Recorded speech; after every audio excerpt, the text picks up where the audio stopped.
ទទួលរងការខូចខាតយ៉ាងធ្ងន់ធ្ងរដោយសារត្រូវក្របកាំភ្លើងធុនតូចធុនធំរបស់កងទ័ពថៃបន្ទាប់ពីមានការផ្ទុះអាវុធក្នុងរយៈពេលប៉ុន្មានថ្ងៃជាប់គ្នានៅតាមបណ្ដោយព្រំដែនកម្ពុជាថៃក្បែរតំបន់ប្រាសាទព្រះវិហារអ្នកយកព័ត៌មានពិសេសរបស់ទូរទស្សន៍ជាតិកម្ពុជាដែលកំពុងប្រចាំនៅតំបន់នោះផ្ទាល់បានផ្តិតយករូបភាពនៃវិនិស្សកម្មដែលប្រាសាទបេតិកភណ្ឌពិភពលោកនេះរងការខូចខាតដោយសារក្របកាំភ្លើងរបស់កងទ័ពថៃឈ្លានពានទឹកដីរបស់ព្រះរាជាណាចក្រកម្ពុជានៅលើប្រាសាទមានការបែកបាក់ដោយសារក្របរំសេវហើយកន្លែងខ្លះទទួលរងនៅអំបែងក្របខ្លោងយ៉ាងដំណំទោះបីជាមានការចរចា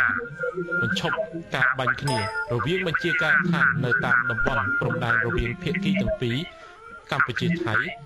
នៅថ្ងៃទី5និងថ្ងៃទី6ខែកុម្ភៈឆ្នាំ2011ក៏ដោយក៏ការផ្ទុះអាវុធនៅតែបន្តរហូតដល់ថ្ងៃនេះដែលបង្កឡើងដោយកងទ័ពថៃមុនកងយុទ្ធពលខេមរៈភូមិន្ទដ៏អង្អាចក្លាហាននៃយើងកំពុងឈរជើងយ៉ាងអង្អាចក្លាហានការពារបូរណភាពទឹកដីនិងការពារបេតិកភណ្ឌពិភពលោកការវាយប្រហារយ៉ាងគំហុករយៈពេលប្រមាណថ្ងៃចុងក្រោយនេះរបស់កងទ័ពថៃនៅតែបន្តរហូតហើយបានបណ្ដាលឲ្យមានការខូចខាតកាន់តែច្រើន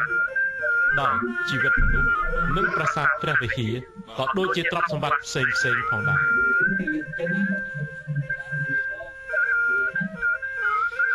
កាលពីថ្ងៃទី6ខែកុម្ភៈឆ្នាំ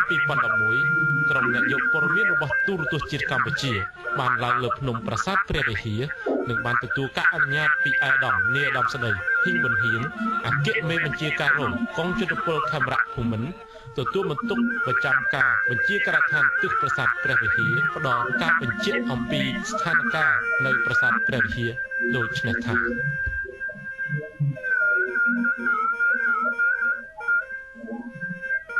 នៅតំបន់នេះគឺបាត់កណ្ដុងជុំវិញដាក់សឹកតែកំជ្រួច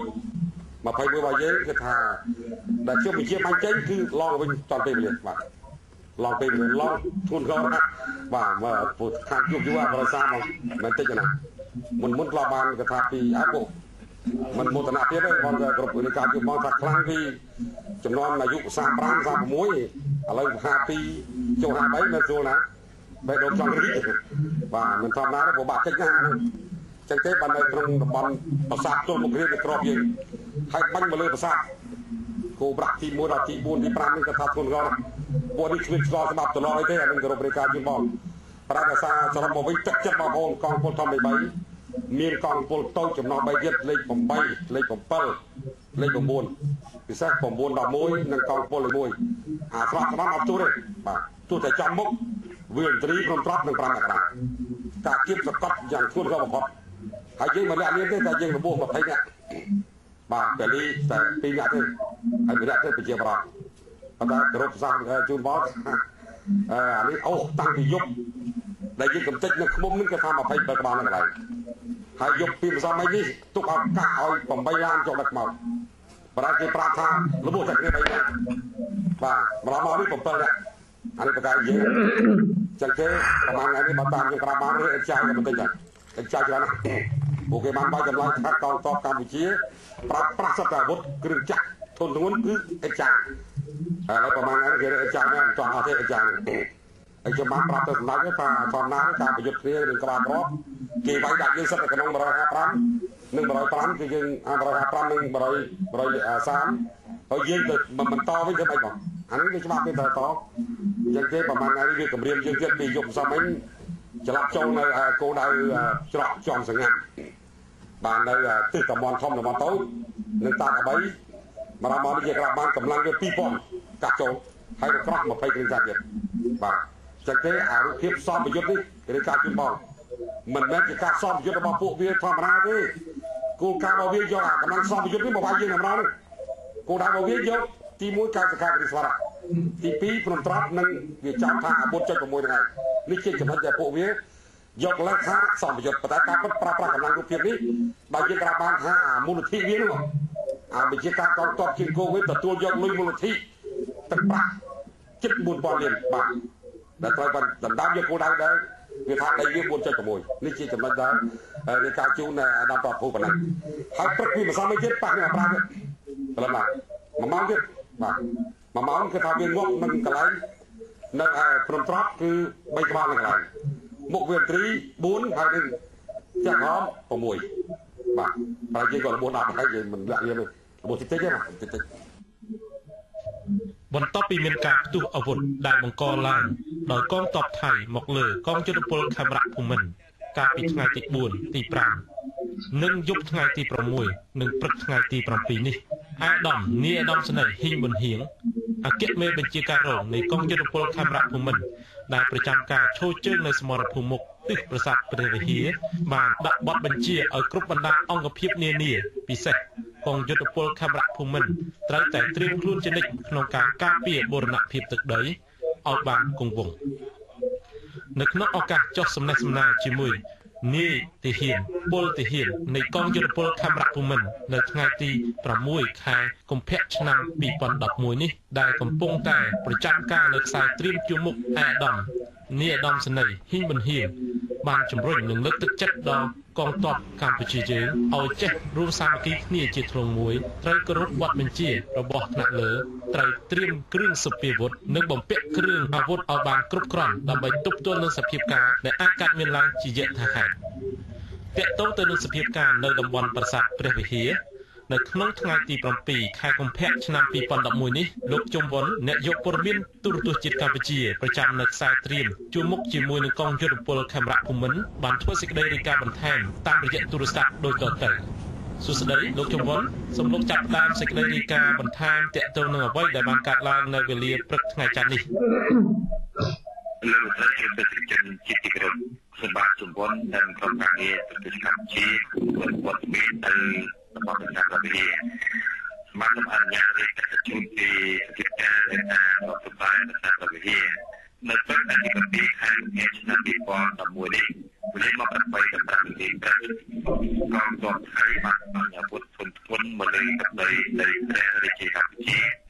នៅចំណុចចាក់ច្រានរបស់ប្រទេសកម្ពុជាហើយក៏បន្តការមកដល់នេះដើម្បីរំដោះប្រទេសថៃដែលស្លាប់នៅរបួសនៅក្បែរសាររដ្ឋបន្តែក្រៅពីមានការបាត់បិទទីនៃកងទ័ពថៃកម្ពុជាការពិសេសថ្ងៃទី6ខែឆ្នាំ2011វេលាម៉ោង5:30នាទីរហូតដល់ម៉ោង10:15នាទីសម្រាប់ទីបានចាប់តាមការបញ្ជារបស់អាដាមនៃអបសញ្ញាអគ្គមេវិជាការរងនៃកងយុទ្ធពលខេមរៈភូមិន្ទបានប្រចាំការនៅទីការអន្តរជាតិទីប្រភពមុខបានរៀបថារដ្ឋាភិបាលការសិក្សាបន្តតែកងយុទ្ធពលខេមរៈភូមិន្ទយើងបានកំពុងត្រៀមលក្ខណៈប្រជិតគ្រប់ពេលវេលាដល់ពុំមានការទាក់ទងឡើងធ្វើចំណាការពីអបអរសាទរនៅបរិបទប្រទេសកម្ពុជាបន្តជំរុញប្រទេសតាមបរិបទជាបានឡើងដល់ហើយការពីថ្ងៃទី6ខែកុម្ភៈឆ្នាំ2011នេះនៅបណ្ដោយទៅតាមការពីថៃពិសេសនៅច្រកជាប់ស្រងាត់ប្រតិបត្តិជាសាររយគ្រួសារបានគូឆោណត់នេះរៀបនៅសំបត្តិឬឧបករណ៍នៅរដ្ឋបាលរបស់ខ្លួនផ្សេងៗទៅតាមច្បាប់ដូចជាអូនបកគួយពីអង្គដែលមកច្បាប់ផ្សេងទៀតមើលជំនាញខ្លួនពីអបអរទៅតាមកម្ពុជាថៃពីទីរំស្រាប់ទៅតែរំទីបានមានស្រាប់តាមប្រទេសខ្លួនពីអ្នកចាក់ស្ដាយគឺយើងតាមការបញ្ជាក់របស់អ្នកផលដែលក្នុងការបានដាក់ថាជាការតាមបណ្ដាបណ្ដាកម្ពុជាថៃពីនៅច្រកជាប់ស្រងាត់គឺពុំមានការសម្រាប់ពលរដ្ឋការពិគ្រោះកងទ័ពកម្ពុជានៅកងទ័ពទេគឺមានសភាពសំខាន់ពីអ្វីគួរឲ្យស្គាល់ទេគឺមានតែបងប្អូនប្រជាពលរដ្ឋដែលរស់នៅតាមប្រវត្តិសាស្ត្រនៃការទីស្វាតែម្ដងប្រទេសជនជាទីគោរពចំពោះសភាពការផ្សេងៗតាមរបស់បណ្ដាប្រទេសប្រវិហាដែលយកព័ត៌មានទូរទស្សន៍កម្ពុជារាយការណ៍ជូនជាបន្តបន្ទាប់ទៀតសូមអរគុណ